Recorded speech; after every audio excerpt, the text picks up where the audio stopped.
So. Okay. Good morning, everybody. Wow. Good morning. I hope you're in fine voice because you will be required to participate and not just in hymns. It gives me great pleasure to introduce our guest artist for today. She has been in this part of the world for about 2 years. She says, "I've survived 2 winters." Ha, ha, ha.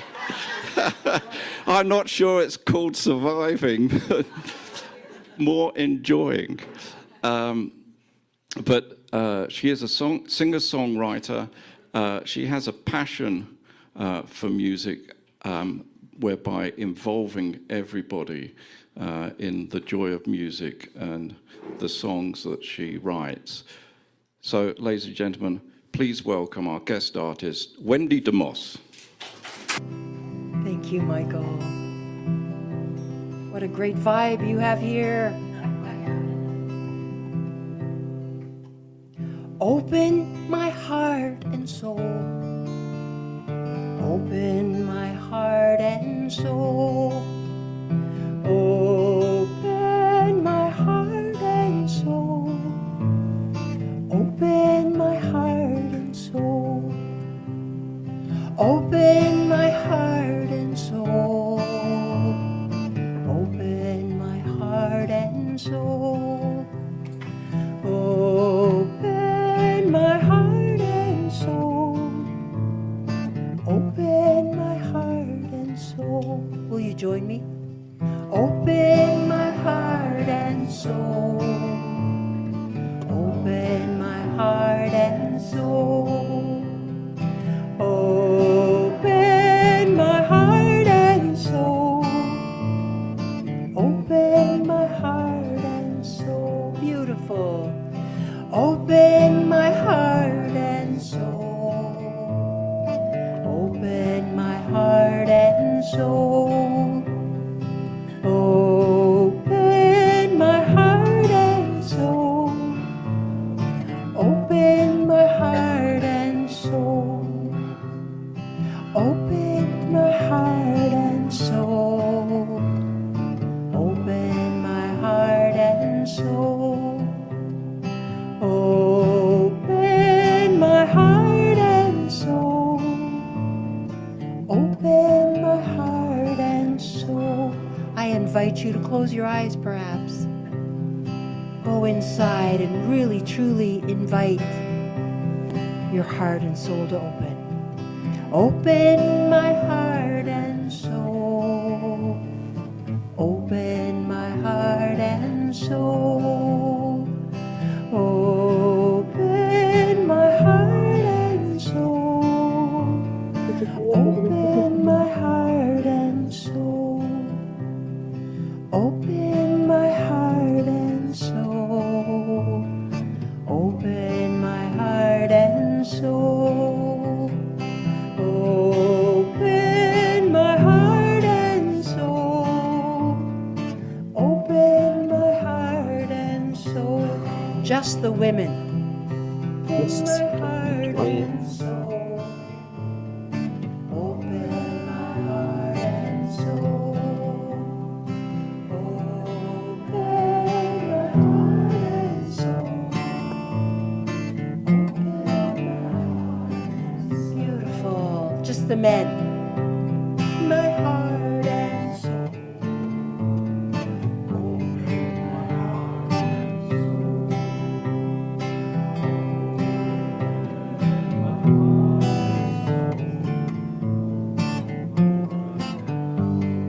Beautiful. All together.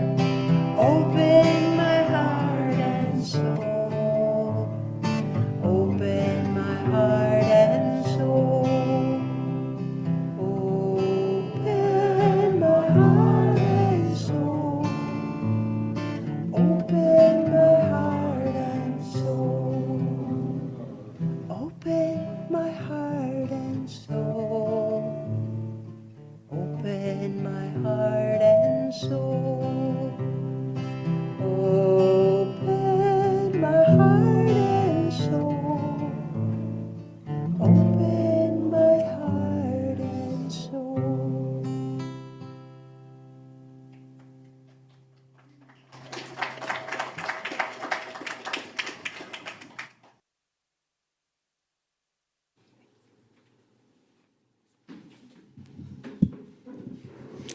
got carried away by the music. It was beautiful.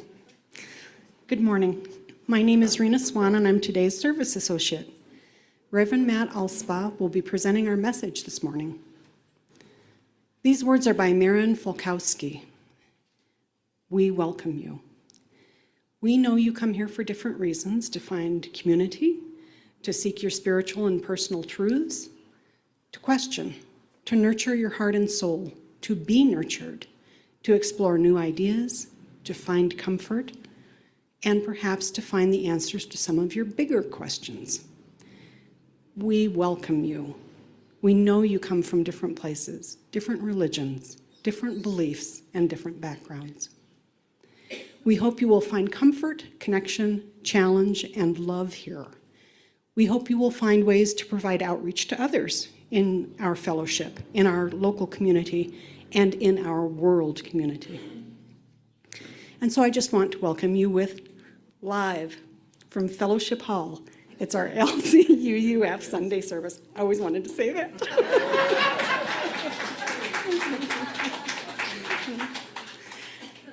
Our announcements were on a slideshow before the service and were also sent out with our weekly newsletter. If you're new and would like to receive newsletters and other emails, please talk to a member of our welcome team or write to us at info@lcuuf.org, and that's a new address. And now a special welcome to our visitors. If you're visiting us for the first time, or if you've returned or reconnected with us after a long absence, we invite you to say your name and tell us where you're from. If you're on Zoom, use the Zoom raise hand feature, and we'll ask you to unmute. If you're in the room, just raise your hand. We'll start with the people in the room. Oh, nice.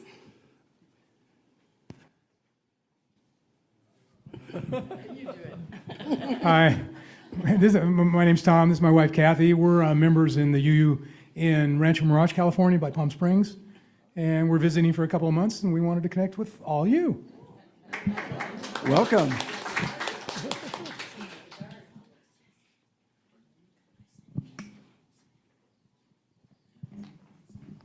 Hello, I'm Sandini. That's my Mexican name, Sandra. I'm from Canada, and I've been here since 2015. But this is the first time I've been to this congregation. I feel very welcome already. Oh, wonderful. Welcome. Is there anyone else that would like to share their name and where they're from? Okay, is there anyone new with us on Zoom? I don't see anyone new. Thank you. Okay, just a brief note. We offer a wide variety of services on various topics, presented by our members, outside guests, as well as our minister, Reverend Matt Alspaugh. Always wanted to do that too, the big intro. We hope you will return to sample this variety of thought and belief.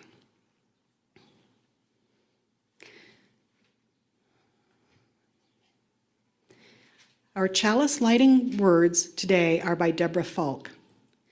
A chalice lit in our midst is a symbol of our liberal faith, a faith built on the foundation of freedom, reason, and tolerance, a faith sustained by acts of kindness and justice, a faith that visions a world flourishing with equality for all her people, a faith that demands the living out of goodness, a faith that requires thoughtfulness, a faith of wholeness.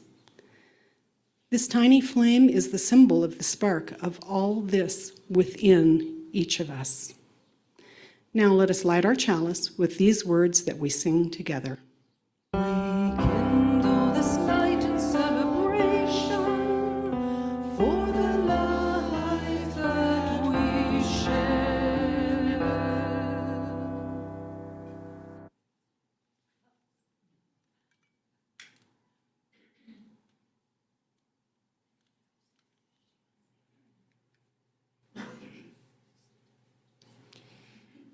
Each week we take time to remind ourselves that we belong to a community which cares for each other. The sharing of joys, sorrows, and milestones is one way that we practice holding one another in community. We speak what is in our hearts, sharing any significant joys or sorrows in our lives because there is power in the sharing. We'll start with the folks in the room to give them a chance to give those on Zoom, to give those on Zoom a chance to type joys and sorrows into the chat to be read out loud by the Zoom host. First, let's recall the joys. Whatever you may be celebrating, whatever evokes a feeling of joy or peace for yourself or others. Please be brief, as we can chat with you about the details later. Are there any joys that people would like to share here in the room?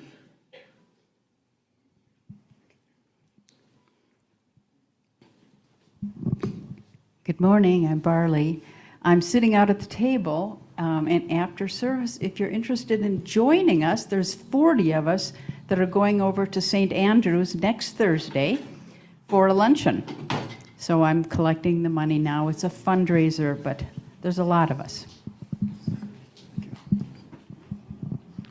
So, excuse me. So I've been here for a little over 2 years, and I haven't done much exploration. But this Wednesday, I'm leaving with a good friend, and we're going to Mexico City for a week, and I'm very excited. Heidi. Thank you. I'm Heidi McLennan. I had the great pleasure of visiting my aunt in Toronto, Ontario, who was celebrating her 90th birthday. It was my mother's sister. My mom passed away this past February at 99. And today's my birthday, so I'm looking forward to many, many more years.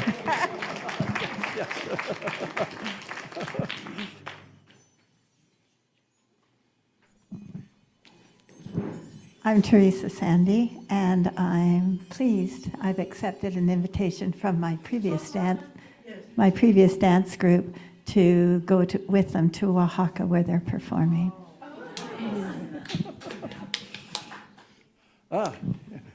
Elizabeth. Hi, my name is Elizabeth Weaver, and I am joyful and thankful that my husband has recovered from some heart procedures he had done. They're fairly minor. Normally, they should only take a few days, but he's a high-risk patient, and so they kept him for 2 days. I was up there with him for most of it, but I'm home now. And he is recuperating at the beach in North Carolina with our daughter, which is lovely. And another joy in the room. Hi, I'm Phyllis, and my husband had shoulder surgery about 2 weeks ago, and he's getting his stitches taken out this Wednesday. And now we're in for a long haul of physical therapy, and hopefully I'll have his arm back again. Any other joys in the room? Are there any? Oh, one more. Good. Who was it that had a birthday today? Heidi, it's my birthday as well, so happy birthday. Great day to have a birthday. That is a joy. Okay. Are there any joys to be shared on Zoom? Yes, Rena, we have one from Bob Coaches, who says, I have great joy that my daughter Wendy is here with me until Monday. That's all. Okay. Now let us voice our sorrows. Whatever you or the world may be holding that is in need of our healing and caring thoughts. Again, please be brief. Are there any sorrows that people would like to share here in the room?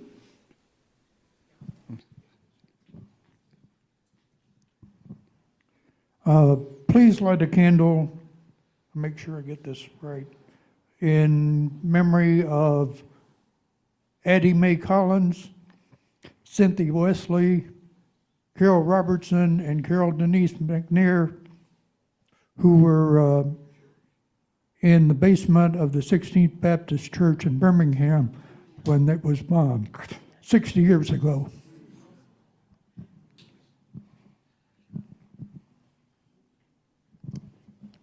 Hola, everybody. I am Francisco. I light one candle for sorrow because my brother, son of Janice, he died 15 days ago.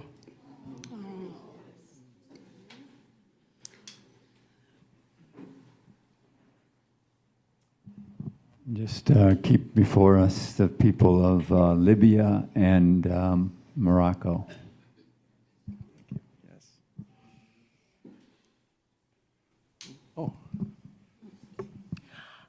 I would like to light a candle of sadness for my great-nephew and his wife who have decided to become divorced.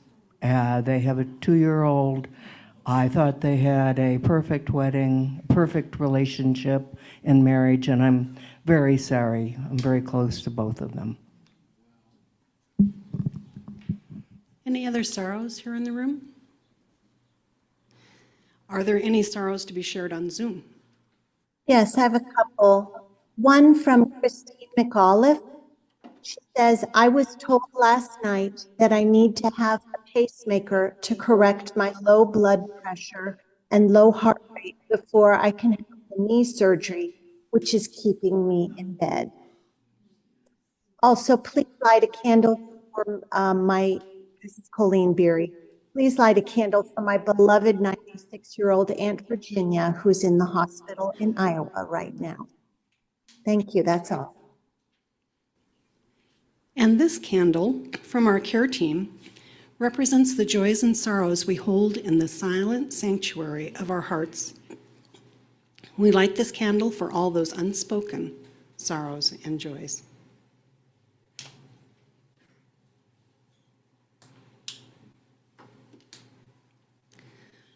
Let us share a moment of silence to hold in our hearts both the sorrows and the joys that have been shared this morning.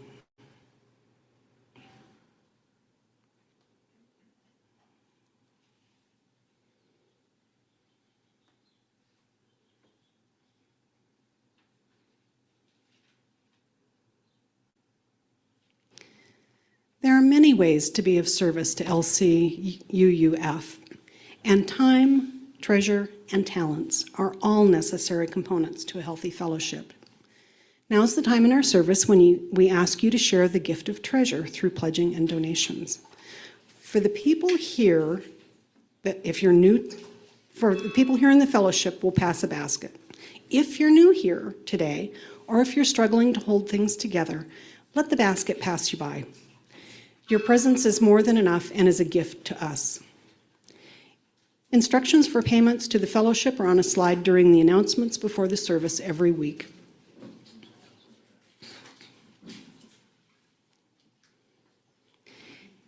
And while you're considering your gifts to the fellowship, remember that each month, LCUUF donates 5,000 pesos or more to an organization in our Lakeside community.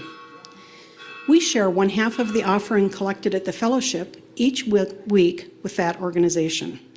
For the month of September, we're supporting Food Bank Lakeside.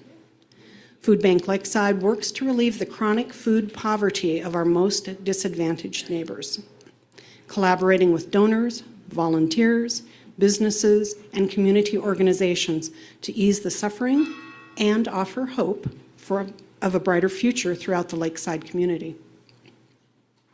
If you're not attending the fellowship in person, please donate to Share the Basket when you pay your pledge. Donate to Share the Basket separately or indicate what part of your donation is for Share the Basket. The offering has now been given and received.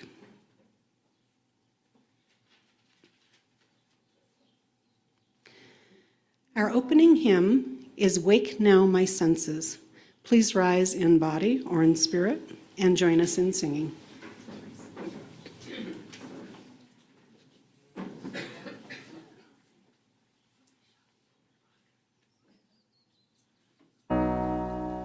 Wake now my senses and hear the earth call.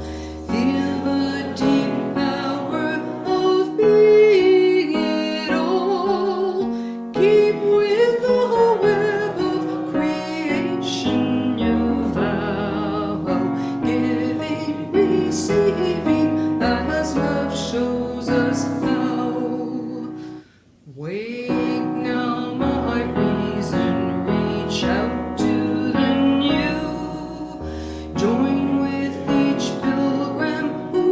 quest for the true. Honor the beauty and wisdom of time. Suffer thy limit and praise the sublime.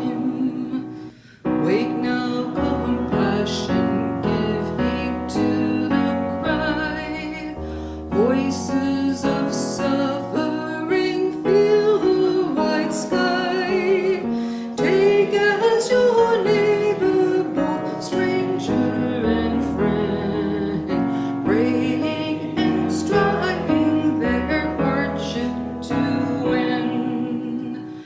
Wake now, my conscience, with justice thy guide. Join with all people whose rights are denied. Take not for granted a privileged place. God love embraces the whole human race. Wake now, my vision of ministry clear. Brighten my pathway with radiance here. Mingle my calling with all who will share. Work toward a planet transformed by our care.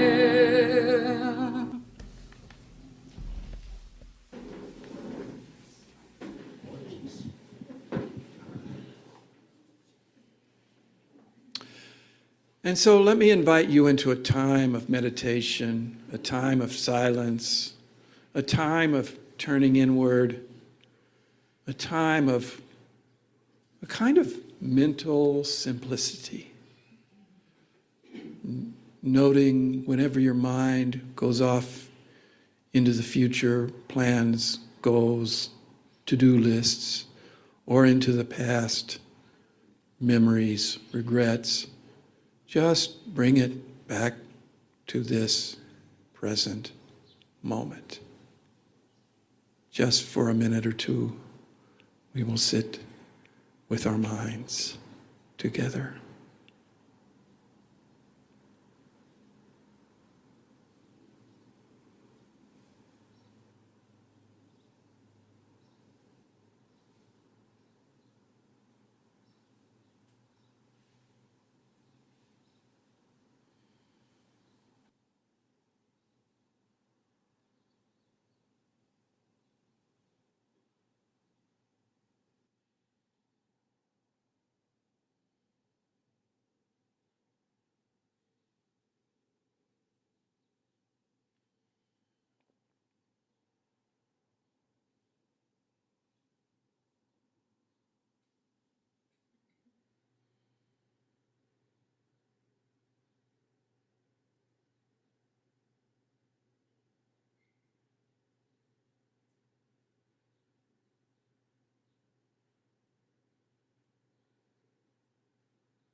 And let us return to this time, to be here now.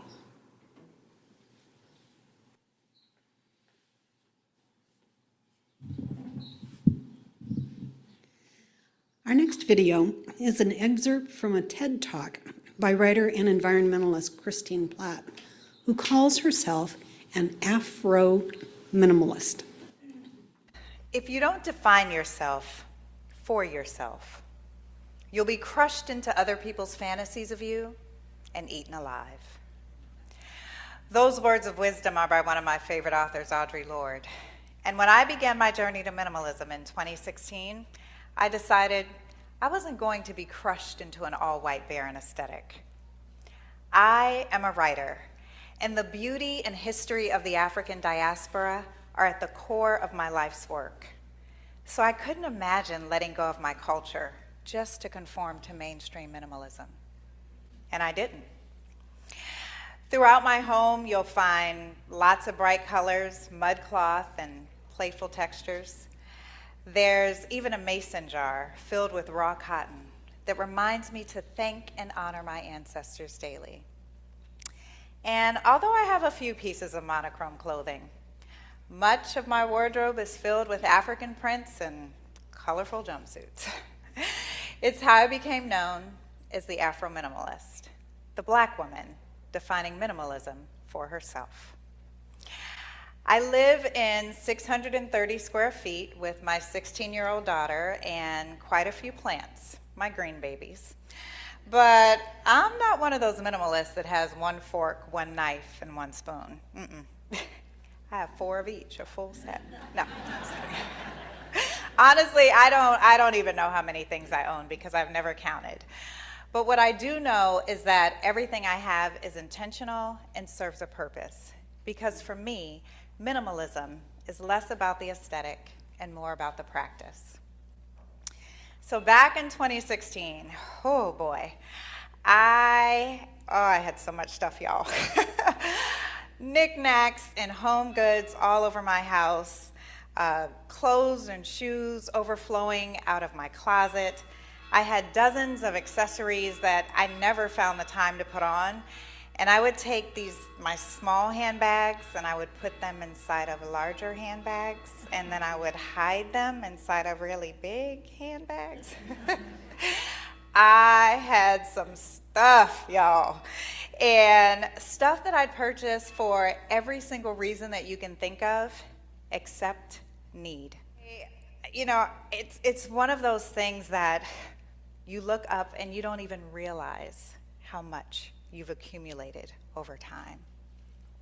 And because I'm a relatively organized person, my life didn't look like a mess, but it felt like a mess. And whenever I couldn't find what I needed to wear among all those things that I didn't wear, I felt like a mess. I'd become upset, then depressed, and I'd leave the house to escape, and I'm pretty sure you can guess where I'd end up. Finding a sale and buying more things. It was a vicious cycle until one day I decided to learn more about minimalism. Now I'm going to be honest. I'd always associated minimalism with white folks, okay? Because there were always white folks in the pictures. Like I never saw anyone that looked like me. So when I first came across this blog written by Joshua Fields Milbourne and Ryan Nicodemus, the minimalist, that's exactly what I thought. 2 more white folks telling me how to live with less, right? But on that day, I was desperate.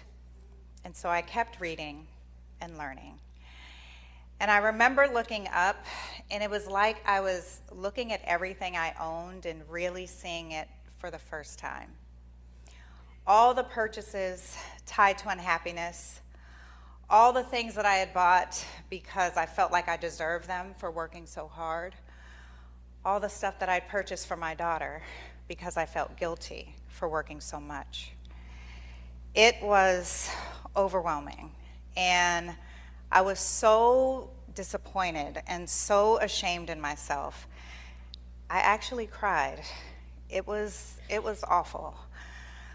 But in retrospect, I had to feel that awfulness, because one of the first steps to living with less is acknowledging that you have too much. I had to ask myself some really tough questions like, Christine, why do you own 20 pairs of jeans and you only wear the same 2? Why? I had to get to the root cause of why, the bargain shopping. And then I needed to forgive myself.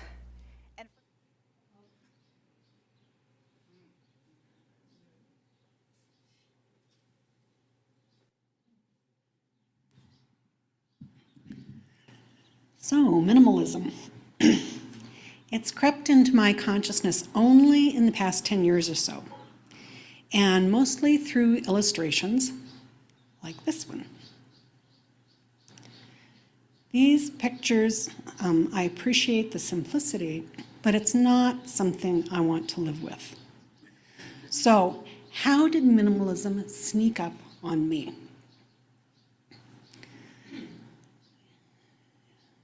My parents, like probably many of your parents, were products of the Great Depression. My father had a third-grade education. However, my mother was a college graduate and had been a teacher. But she became a stay-at-home mom, and for us, that meant a small family farm. We had chicken for meat and eggs. We had rabbits for meat. We had goats for milk and meat. My dad visited the auctions to get us bigger meat, like pork and beef. My mother fed us, basically, by canning and preserving food. Our clothing was hand-me-downs, charity from the church. Occasionally, if we got a 50-pound bag of flour, that flour sack, because it came in a cotton bag, usually a little flower print, my new dress. So I have to say, though, that this was not minimalism. This was need. And it was not appealing to me to reproduce in any way in the future. Then things got a little bit better. My dad taught himself the new electronics that were coming out. He got hired by the government, by the Federal Aviation Agency, to repair their electronic devices, teletypes and radar and things like that.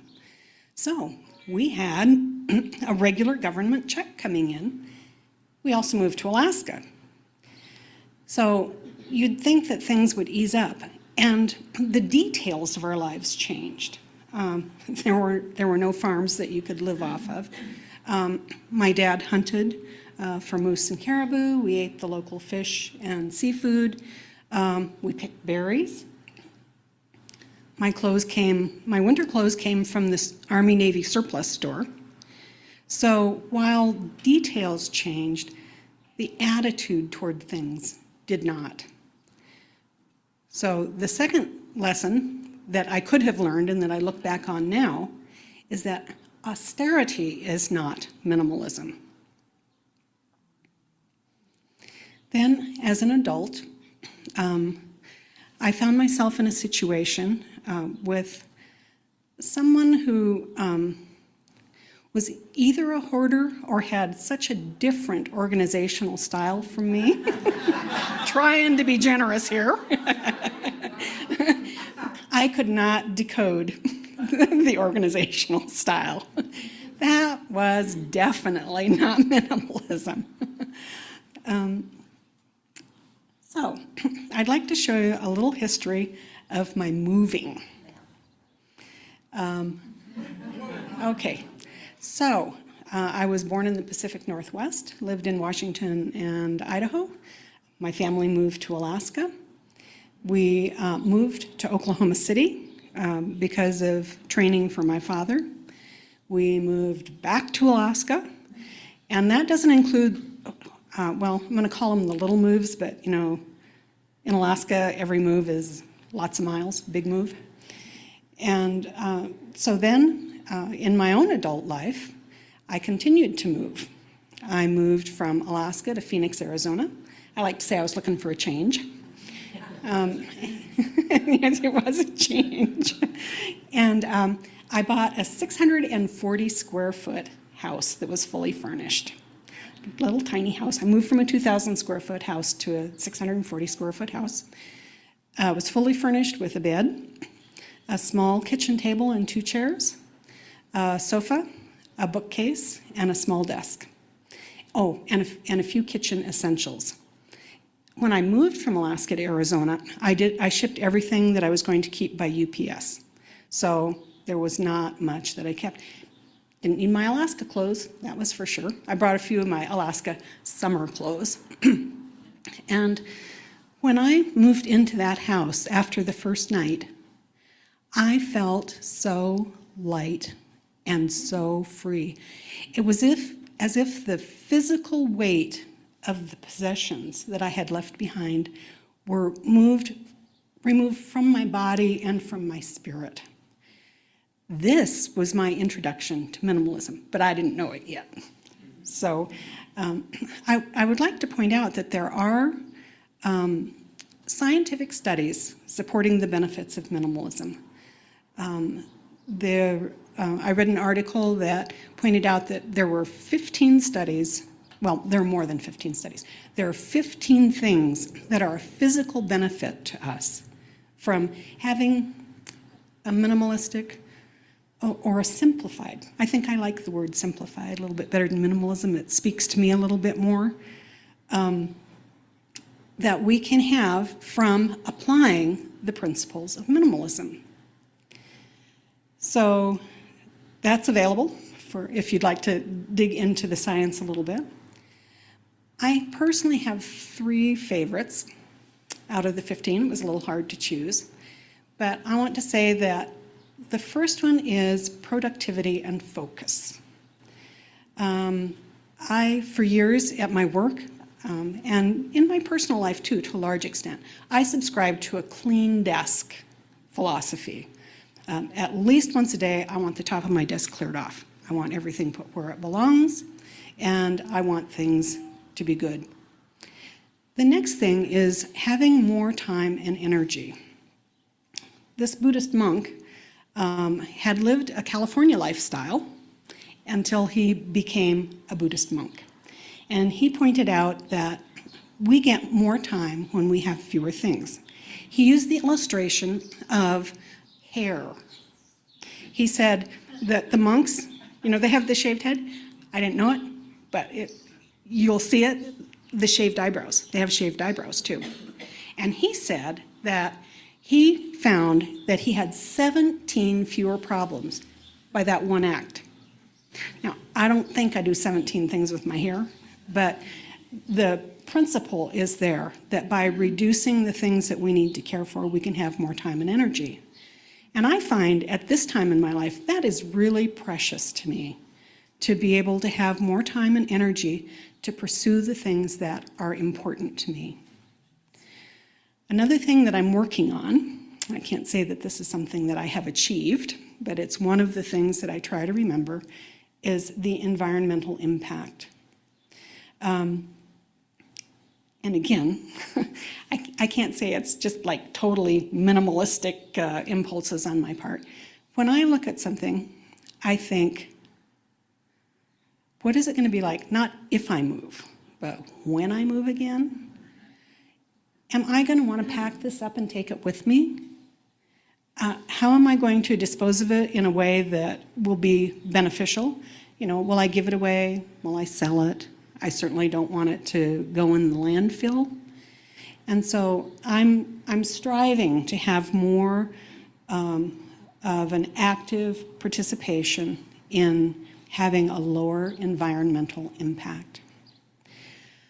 So you can call it minimalism, or I call it simplicity, but on the slide that you'll see, it's eliminating the unnecessary to focus on and appreciate what truly matters. And that's individual. The things that have mattered to me, I have found my life is so much better since I accidentally found minimalism.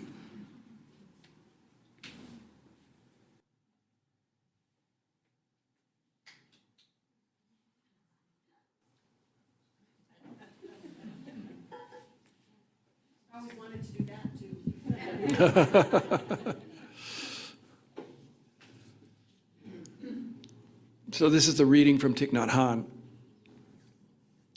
If you are a poet, you will see clearly that there is a cloud floating in this sheet of paper. Without a cloud, there would be no rain.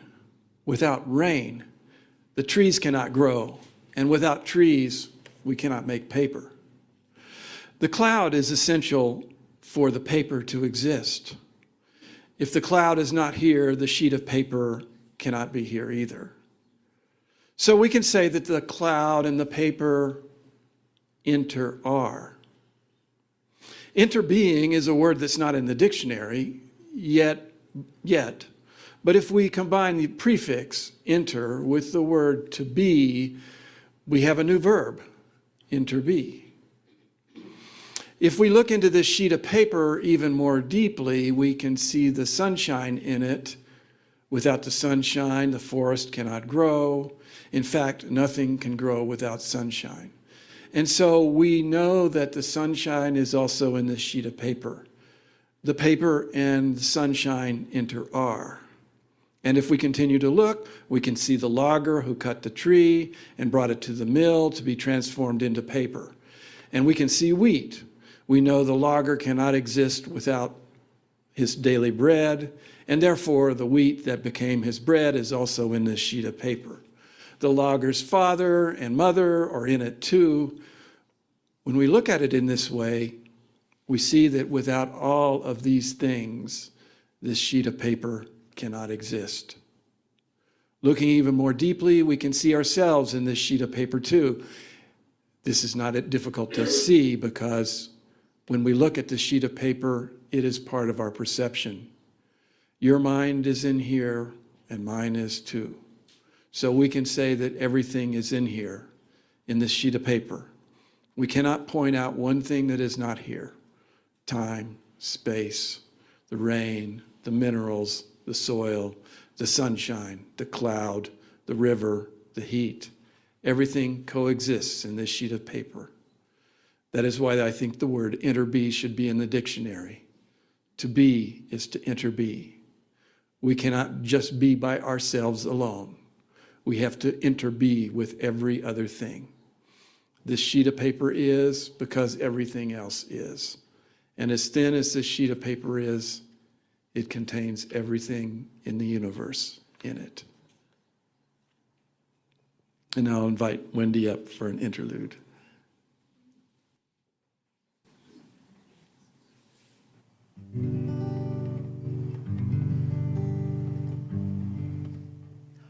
Oh, I choose how I will be.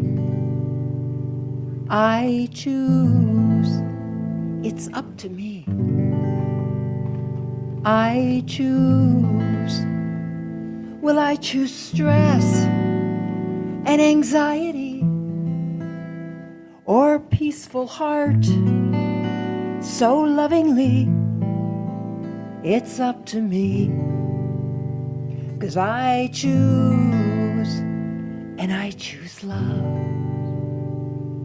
Love, love, love, love, love. Love, love, love, love. Oh, I choose how I will be. I choose, it's up to me. I choose, will I choose rage and anxiety or hope and heart, a God devotee? It's up to me, 'cause I choose, and I choose love. Love, love, love, love, love. Love, love, love, love, love. Can you join me? Love, love, love, love, love. Love, love, love, love, love. Try this. Love.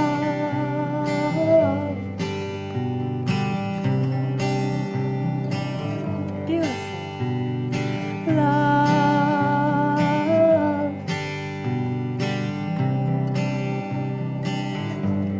How's this? Love, love, love, love, love.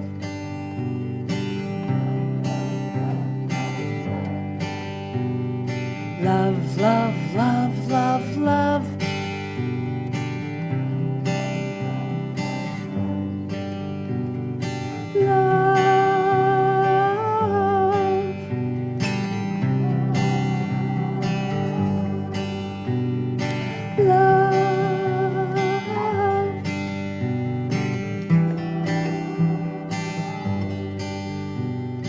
Oh, I choose how I will be.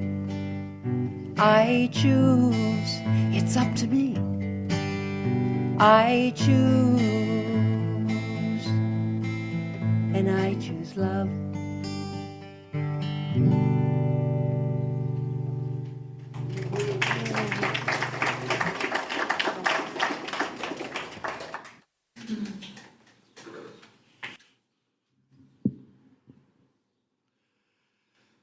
I don't consider myself a minimalist, but I do have a lot of the symptoms.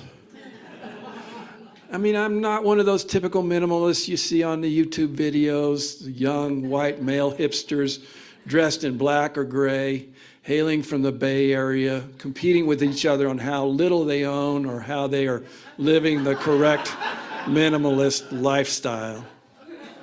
But I do have some of the symptoms. I mean, yeah.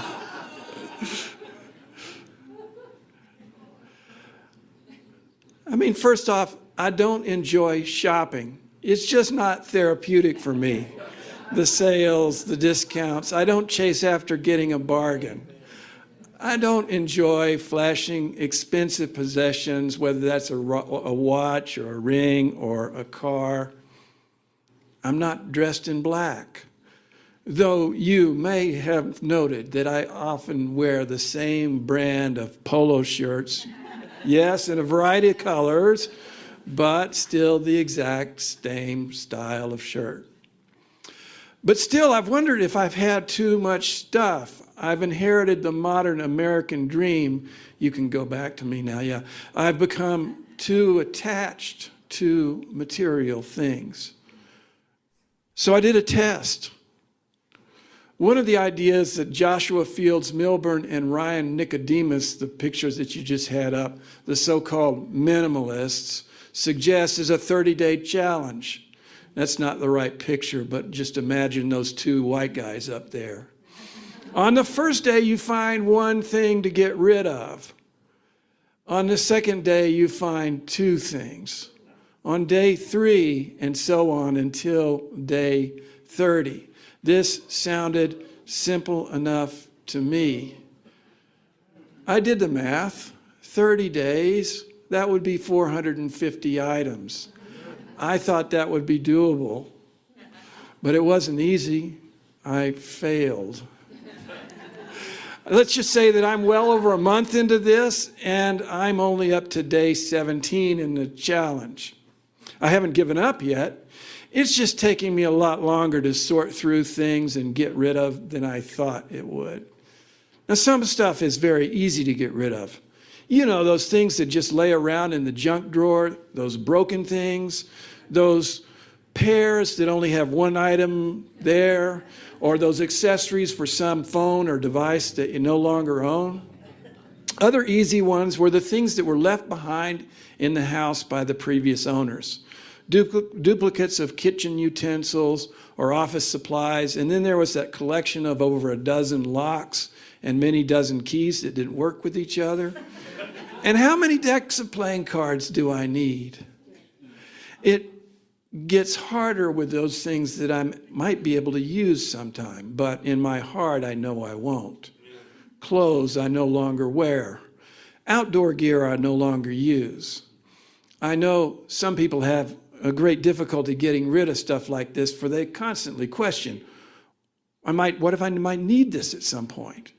The things in their life are kind of a security blanket. Having them makes them feel safer against the challenges of everyday life. I'm not one of those people. I could say to myself, well, you can always borrow one or replace it. Admittedly, there's some privilege here in that I have friends who might be willing to loan me something, and I have money to buy things if I need to. But getting rid of this stuff is made easier knowing that there are places to donate this stuff, that somebody else might find this stuff useful. Harder to get rid of are certain things that I would consider aspirational in nature. Things that represented some activity that I want to do or used to do but probably will never do again. Musical instruments, camping supplies, even my art projects like those heavy, clumsy pots that I made in some pottery class years ago.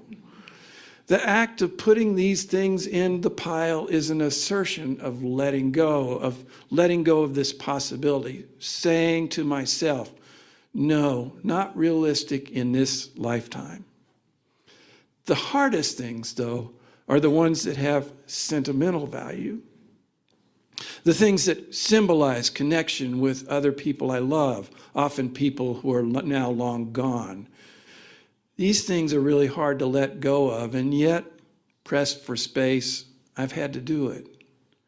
For to fail to do so would have led to a situation like that of a minister friend who had inherited a huge collection of antique furniture from both sides of his family. He now had a large, unaffordable house full of this stuff, a house that he had to maintain in addition to the rented apartments that he lived in as he moved around in his ministry from assignment to assignment. The stuff just became a burden, not a joy. Now, I've realized that this process of thinning down my material life is an emotional one. It comes with psychic costs. It's a challenge to get free of a material life. And yet, when I reflect on what various religions have to say about minimalism, living simply, I'm immediately drawn to those religious traditions that practice simplicity. Now, at the extreme, I think of monasteries I've visited, Catholic, Episcopalian, Buddhist, they all have similarities. Monastics live with very little in the way of material possessions. Most of the activities of life, eating, work, play, they're done with other people, so there's no need for a personal collection of things. There are limitations about the clothing you wear, even in the most liberal of such places. A bed, a chair, maybe a desk makes up one's personal furniture, and that stuff is on loan to you. So when I've had retreat time in such monastic settings, I've found a deep abiding pleasure in such a life in simplicity. There's a freedom in not having to worry about material things during those times. A freedom in not having to decide what to wear today, or what's in the fridge to cook, or not having to locate things that I've misplaced, not having to deal with appointments for car service or home maintenance. In a way, such a life is a little bit like being on vacation, separated from the everyday world with all its demands, really, living with minimal possessions that could, in fact, fit in a suitcase or a carry-on bag. Now, that's not to say I would choose to live a monastic life full-time. Just like I didn't come to Mexico to live a vacation lifestyle either, full-time. But still, there's a deep satisfaction in experiencing life in a way that requires few minimalist possessions. Now, I've said in the past that if I couldn't be a Unitarian Universalist, I'd probably find a Buddhist community to be part of. I'm attracted to minimalism in part because it aligns well with my understanding of Buddhism. In particular, Buddhism has this idea of non-attachment. We try to let go of attachment, of clinging to things in our lives. For things are impermanent. They will ultimately go away, change, maybe go away entirely, and we will be left with loss. Now, that's not quite right, because holding too hard into non-attachment could cause us to become distant, unwilling to, for example, form friendships or fall in love out of fear that we will lose those friendships or that love. But here's the thing. If we come to understand that we are not each separate from everyone else, if we come to understand that we are all interconnected, then there is nothing outside us to be attached to. With this attitude that we're all interconnected, both with people and with things, this can bring us a sense of comfort and solace. The emotional valence of having something and then losing it is diminished because we understand that the connection is still there. So the keepsakes, the mementos, the items from my grandparents and my parents, they're mostly gone now, dispersed through numerous moves. But the real connection to those people remains in my memories, and in those times when my siblings and I can share the stories from the past. The source of interconnection comes not in material things, but it is within me. It is part of my unified understanding of the world. Minimalism may have a role to play in this fellowship. See, whether we want to or not, we may need to adopt a minimalist approach, at least for the next few years. At the end of our lease here, we plan to move to St. Andrew's Anglican, a block away. And while there are many positive aspects to this location, there are a few limitations. First off, we won't have complete control over the altar space. All these material things that are behind me, we may not be able to take all of them. Secondly, we may not have much space to store things that we think we might want to use later. So we're beginning to talk about letting go of things, about what the art world calls de-accession, and about the spiritual idea of non-attachment. Does this sound like minimalism to you? I've had enough experience in other congregations to know that the buildings and the belongings are often a source of conflict. We can get awfully attached to those material things. We can read all kinds of hidden meaning into the things, where things are put, what happens to things, who gets to use certain things and spaces, all these things. And we, all of us, have to work consciously and thoughtfully to minimize such conflict, to try to be open and compassionate as we face difficult decisions about our belongings. Let's remember that the fellowship is not the building, nor is it the material things in it. The fellowship is all of us. The fellowship is also all of those who came before us and are no longer here with us. It is also all those who will come after us, people we don't yet know. The fellowship is an unbroken line, a web of connection, a unity with the larger unity of this world. Our reading was by the Vietnamese Buddhist monk Thich Nhat Hanh, explaining his idea of interbeing. It is the idea that all things are interconnected, that we cannot separate one thing from all the rest. If we see that all things and people are interconnected, we begin to change our relationship with material things. We are less likely to find security and value and prestige in possessing things. We are more likely to focus on relationships, not only with objects, but with people. In one way, we are less likely to, quote, use people and love things, and more likely to love people and use things. But in reality, we can go beyond that and love people, true, but also things. For all things are interconnected.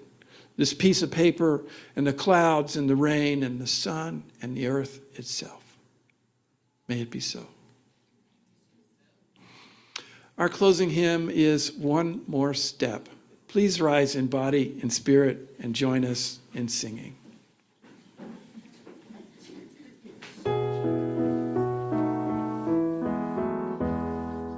One more step, we will take one more step, till there is peace for us, and everyone will take one more step. One more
message for you today is not that you need to get rid of most of your things. It is instead that you live with the right things, that you develop a right relationship with the things in your life, and remember that all things are interconnected, that all things interbe with each other and with us in oneness with everything in the universe.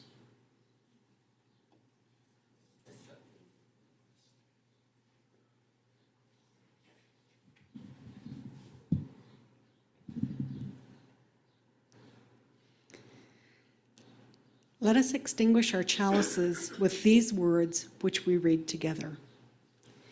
We extinguish this flame, but not the light of truth, the warmth of community, or the fire of commitment. These we keep in our hearts and share with all the world.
This life, your gift. This life, your gift. This life, your gift. This life, your gift, breath inside of breath, God is, breath inside of breath, God is, this life,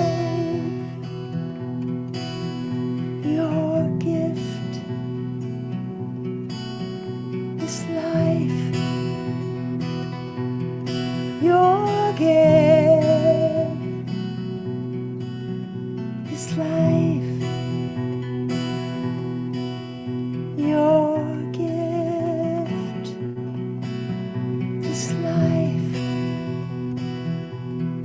your gift. Breath inside of breath, God is, breath inside of breath, God is. I am love, I am love, I am love, I am love, I am love, I am love. Will you join me? I am love, I am love, I am love. I am love, I am love, I am love. Claim it. I am love, I am love, I am love. I am love,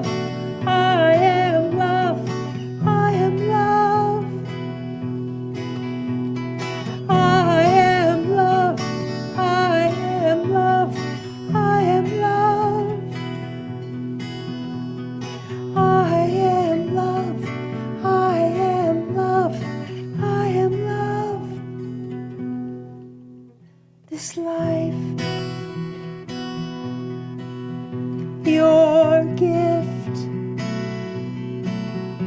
this life,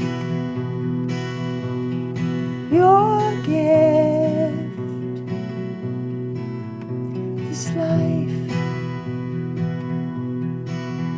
your gift, this life, your gift, this life.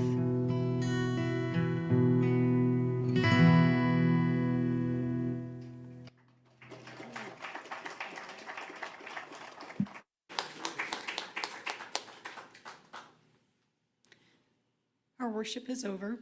Our service begins. Go in peace and with purpose.